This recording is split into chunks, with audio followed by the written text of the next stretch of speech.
Mi a harmadik kor egyetemének egy pilot programjának a tapasztalatait szeretnénk bemutatni. Maga az előadás az 3 szerzős, Kovács Zsuzsa, aki a LTPPK oktatója, szakterülete a szakmai tanulás támogatása, ő mint mentorként vett részt a pilot programban, és rajtunk kívül, tehát az Attilán és rajtam kívül még további PhD hallgatók is bekapcsolódtak a munkába, de alapvetően így 3-an kezdtük ennek a pilot programnak a tapasztalatait feldolgozni. Látható, hogy a szakterületünk az nagyon különbözik, igen, de mindjárt az LTPPK doktori iskolájának az andragógiai programjában veszünk részt, tehát ez, ami összeköt bennünket, és ez a közös munka is. Tehát egy rövid bevezetésként szeretném bemutatni azt, hogy az idősek tanulásának a jelentősége az miért kerül fokozatosan, folyamatosan előtérben. Az elmúlt években ugye számos társadalmi és gazdasági változás váltotta ki azt, hogy az idősek tanulásának a szerepe előtérbe került. Például Európán belül a demográfiai változások, tehát bizonyos országokban ugye a népesség csökkenése, amely együtt járt a fiatalabb korosztály arányának a csökkenésével és az idősebb korosztály arányának a növekedésével.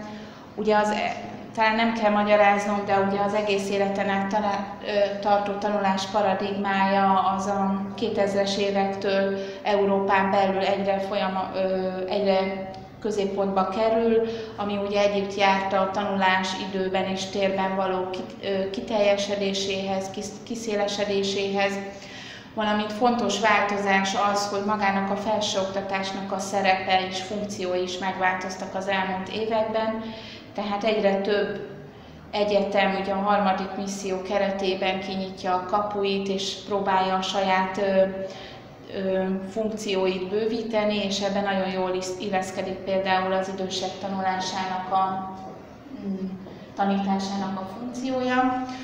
Az LTPPK Felnőtt Képzés, Kutatási és Tudásmenedzsment Intézet több éve koordinálja a harmadik kor egyetem előadássorozatát, és az utóbbi években egy szeminárium sorozatot is indított az idős tanulók részére.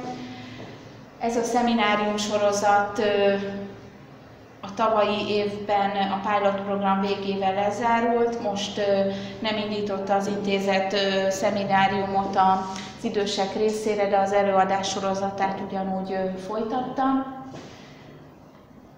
És ugye 2 alappillére volt ennek a pilot programnak, amit a 2017-18-as akadémiai évben folytattunk. Egyrészt az idős korosztály támogatása az aktív részvételen alapuló tanulási folyamatban, másrészt pedig a doktori hallgatók oktatói munkájának támogatása, fejlesztése.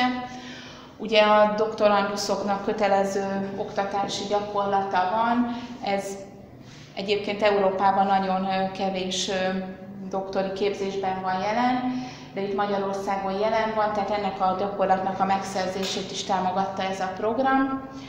És a 2017-18-as akadémiai évben 4 doktorandusz hallgató 2-2 fél éven keresztül szemináriumot tartott idősek részére különböző témákban, tehát például a média szerepe a családi gyökerek megismerésében, tanulástámogatás online környezetben, tanulási nehézségek gyermek-felnőtt időskorban, valamint az Európai Unió története az oktatás világán keresztül. Tehát ezek a témák voltak. Ezek a témák kapcsolódtak a doktoranduszok kutatási témájához. A szeminárium az egy klasszikus szemináriumi formát jelentett, tehát az LTPPK biztosította a tanulási környezetet, az infrastruktúrát a szemináriumokhoz, tehát heti rendszerességgel, vagy 2 heti rendszerességgel tömbösített formában az idősek képzésben vettek részt. A szemináriumokon résztvevők létszáma az így 8-tól 20 főig terjed, tehát magátnak a szemináriumnak a témájától, az iránt való érdeklődéstől függően, és a végén a szemináriumon résztvevők egy oklevelet kaptak, amit a ELTE-PPK dékánja talált, tehát ez egy ilyen nem formális képzési forma volt.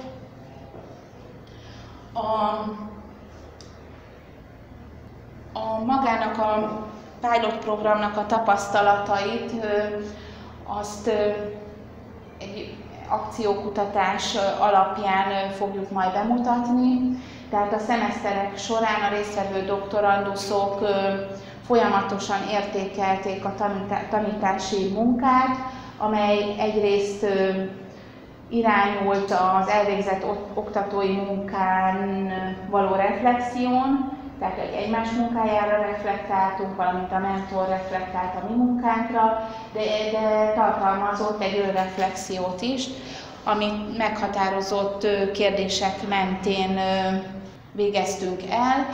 Ezeket a kérdéseket majd később az Attila tapasztalatok bemutatása során, vagy hát a kérdéseknek a fő témáját azt az Attila érinteni fogja.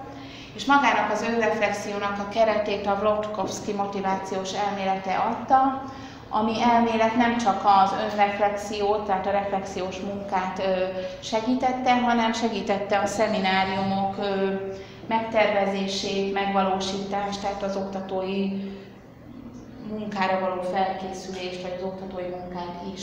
Ugye a Vlodkovszky elméletének 4 motivációs tényezője van, egyrészt ugye a befogadás megteremtése, ez tulajdonképpen a megfelelő tanulási légkör, tanulási környezet kialakítását jelenti, az attitűd fejlesztését, tehát magához a tanuláshoz való hozzáállásnak a fejlesztését, a megértés ösztönzését, ami egyrészt magának a témának a magyarázatát, tehát magának a megértésnek a segítését jelenti, és a 4. rész pedig a kompetencia fejlesztése, ami az előző 3-ra építve valósul meg, tehát ez adta a elméleti keretet.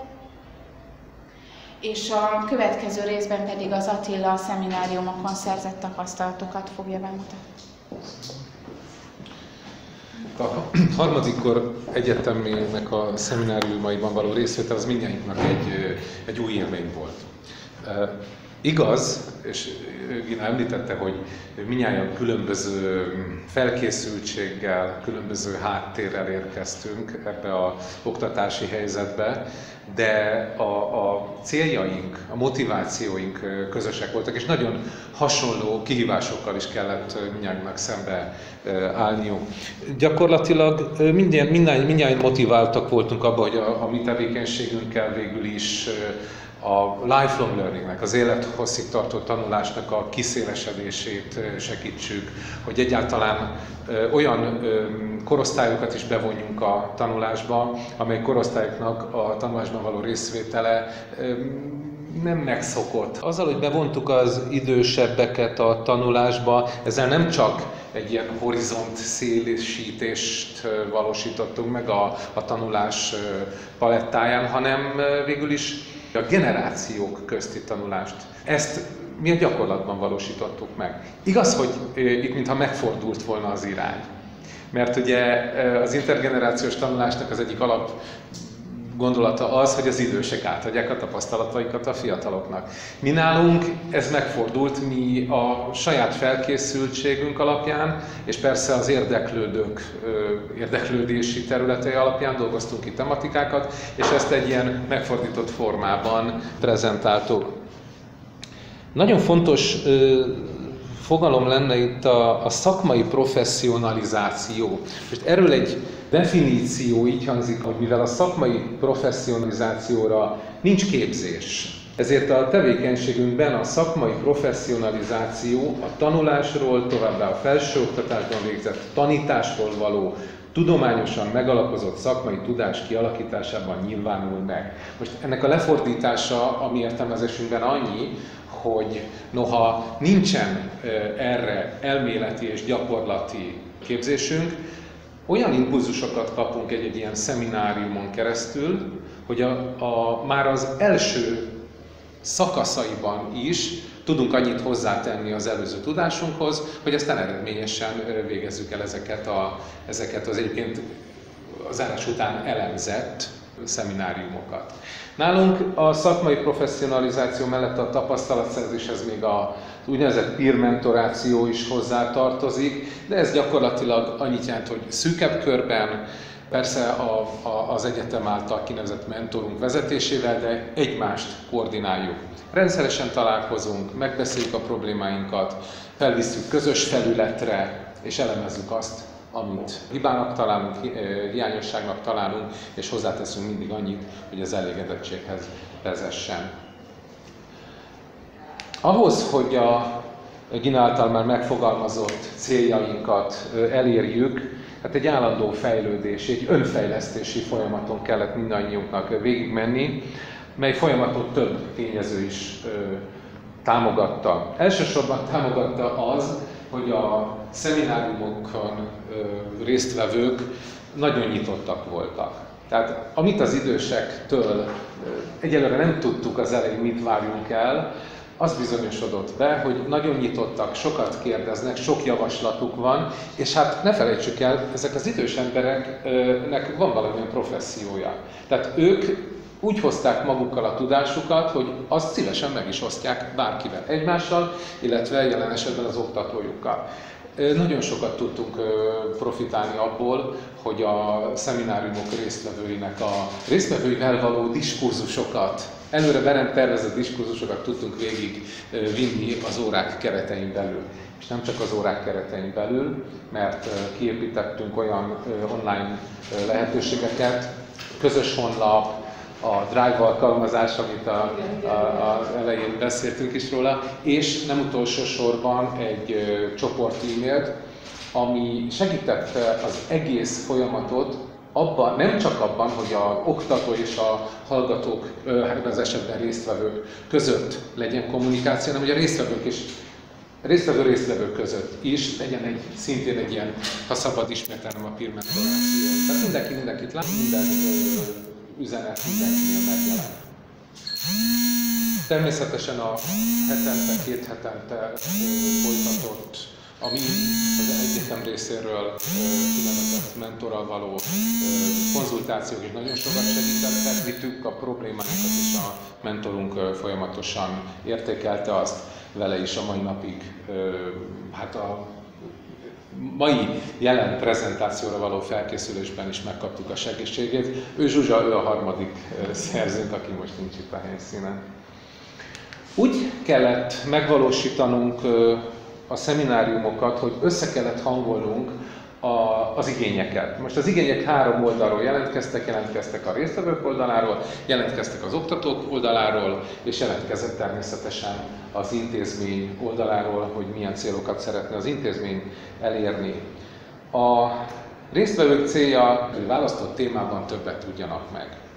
Merném hasonlítani azokhoz főleg Németországban nagyon nagy divatja van a Volkshochschuléknak, tehát azoknak a névfőiskoláknak, köszönöm, ahol akár végzettség, illetve végbizonyítvány megszerzése nélkül is szívesen befizetnek az emberek 35 eurót, megtanulnak gallért varni, és utána ezzel a tudással hazamennek és tudnak gallért varni, de nem kaptak róla semmiféle diplomát. Tehát azokat a hétköznapi kompetenciáikat növelik, amelyek őket egyébként nem professzionális módon, és ne felejtsük el, hogy idősebbekről van szó, nyugdíjkorúakról, hanem inkább a személyes egyéni érdeklődésük mentén alakult ki. Tehát nekik egyik cél az volt, hogy többet tudjanak, másrészt pedig meg akarták mutatni ezt a kurzus végén, hogy tanultak. Magyarul egyfajta teljesítést, ha úgy tetszik, egy vizsgát szerettek volna tenni róla. Egy személyes élményt hadd mondjak el, az egyik ilyen szeminárium vége felé felmerült a kérdés, hogy esetleg aki nem akar, nem muszáj ezzel a vizsga lehetőséggel élni. És gyakorlatilag kikérték maguknak a résztvevők, és azt mondják, hogy már pedig szeretnénk vizsgázni, mert a mi számunkra is akkor teljes ez a kurzus, hogyha kapunk visszajelzést arról, hogy hogyan végeztük el. Tehát nagyon fontos volt számukra a vizsga lehetőség is. Ezt a vizsgát idézőjelbe tenném, de tényleg olyan volt, mint amikor az egyetemi órákon mondjuk egy prezentációval egy kurzust lehet teljesíteni, és akkor egy ilyen 360 fokos értékeléssel dolgoztunk. A másik dimenzió a célokban, tehát az oktatók céljai, nekünk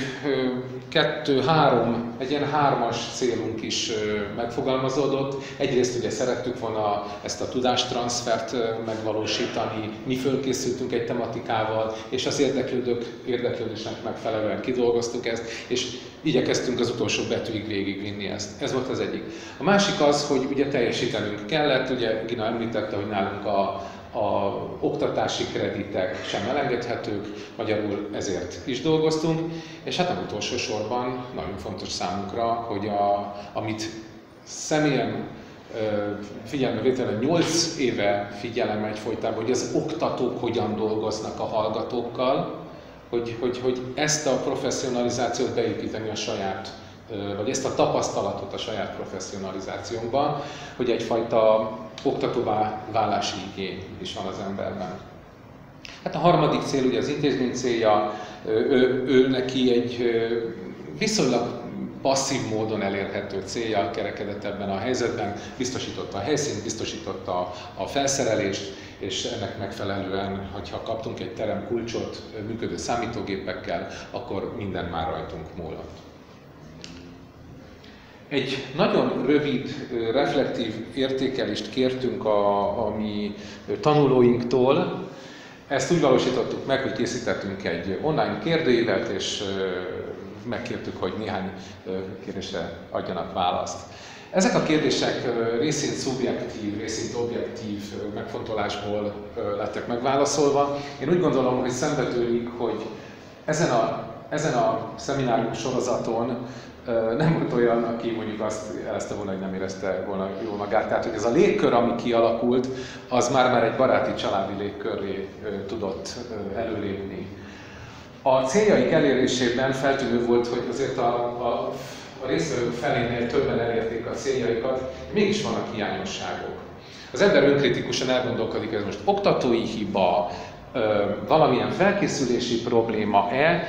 Erről is beszélgettünk a peer mentoring keretein belül, és arra a következtetésre jutottunk, megkérve természetesen a résztvevőinknek a véleményét is, hogy nem feltétlen oktatói hibáról lehet itt szó. Arról van szó, hogy azok a résztvevők, akik ebben a 8-20 fős csoportban dolgoztak, hát bizony ők is különböző területekről érkeztek, és mivel ugyanaz volt a tananyag, megjegyzem zárójelben, sokszor a számítástechnikai eszközöknek a használatával is problémák voltak. Olyankor meg kellett állni, olyankor türelemmel, ismétléssel, ugye ilyen visszatérő, iteratív módon megint, igen, azt a gombot kell megnyomni. Néha lelassult az oktatás menete. Akik felkészültebbek voltak, azok biztos, hogy elérték a céljukat, akik nem, azok bizonyos mértékben tudtak csak tovább haladni. Az elégedettségről nyilatkozom, mindenki azt mondta, hogy nagyra értékelte a munkákat, és szívesen ajánlanák is másoknak az ilyen típusú tanulási lehetőséget. Úgy gondolom, hogy az eredmények fényében nyugodtan kijelenthetjük, hogy ezeken a szemináriumokon 2 célt biztos elértünk. Egyik az, hogy a lifelong learning folyamatába bele tudtunk úgy csatlakozni, hogy egy rendhagyó keretek között megvalósított kurzust, vagy többet is ilyet vezettünk végig. Másrészt pedig a saját kompetenciáikat mindenképpen emeltük.